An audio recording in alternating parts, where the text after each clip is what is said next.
Merci Monsieur Carrez. La parole est à Madame Frédérique Massat pour le groupe SRC.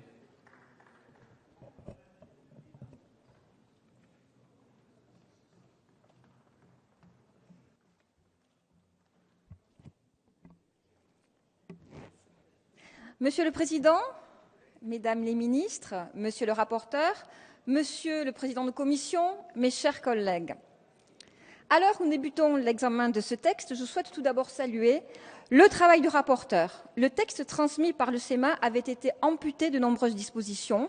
Les travaux du rapporteur, de la commission des lois, mais également des commissions saisies pour avis, et notamment la commission des affaires économiques à laquelle j'appartiens, ont permis de faire évoluer favorablement le texte. Alors moi, élue de la montagne, je ne vais pas vous parler des métropoles, ni celle de Lyon, ni celle de Marseille, ni celle de Paris, non plus des régions, mais je souhaiterais concentrer mon propos sur 3 dispositifs, à savoir le Haut Conseil des territoires, les conférences territoriales de l'action publique et la compétence énergie. Prévu dans le dernier volet du triptyque de décentralisation, le Haut Conseil des territoires a été introduit par le rapporteur dans le premier texte. C'est une avancée importante qui donne de la cohérence au projet qui entend moderniser l'action publique dans les territoires. Cette nouvelle instance de dialogue privilégié assurera la cohérence des différentes politiques publiques associant l'État et les collectivités territoriales. Il sera, dans ce cadre, force de proposition et pourra donner son avis sur les projets de loi relatifs à l'organisation des collectivités territoriales ainsi que sur toute proposition d'acte législatif de l'Union européenne ayant un impact sur les collectivités territoriales. La formation plénière du Haut Conseil des territoires permettra une représentation effective de tous les territoires. Je tiens à saluer ici l'esprit d'ouverture du rapporteur et de Madame la ministre qui ont estimé légitime et souhaitable que la montagne puisse y avoir un représentant. Le respect de la spécificité des territoires n'est pas qu'une incantation au sein de la majorité gouvernementale. Les propos introductifs de la ministre l'ont une fois de plus illustré et je la remercie. La conférence territoriale de l'action publique sort renforcée de l'examen en commission.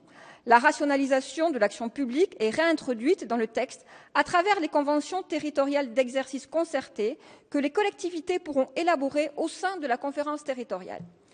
Le mécanisme introduit par le rapporteur a le mérite d'être plus souple que la version originale du projet de loi. Il a l'avantage à la fois de responsabiliser les élus locaux dans l'exercice des compétences qui leur sont dévolues, mais aussi de ne pas prévoir un cadre trop strict. La commission des lois a souhaité retravailler la composition des conférences territoriales pour éviter des assemblées pléthoriques. Elle a aussi intégré, le cas échéant, la présence d'un représentant de la montagne. Il est essentiel que la spécificité des territoires de montagne, qui a été reconnue et consacrée par la loi montagne du 9 janvier 1985, puisse être représentée au sein de ces conférences. Le rapporteur et la ministre ont soutenu cette demande que je porte depuis plusieurs mois. Je m'en félicite et les remercie à nouveau. Enfin, je souhaiterais terminer mon intervention en évoquant la question énergétique. Le texte issu du Sénat attribue à la fois aux métropoles mais aussi aux régions des compétences en matière d'énergie. La commission des affaires économiques, saisie pour avis sur ces questions, a souhaité, sur proposition de son président, de son rapporteur pour avis et de moi-même, attendre l'examen prochain de la loi sur la programmation sur la transition énergétique pour qu'un débat plus approfondi sur la gouvernance locale tranche les différentes répartitions de compétences en la matière.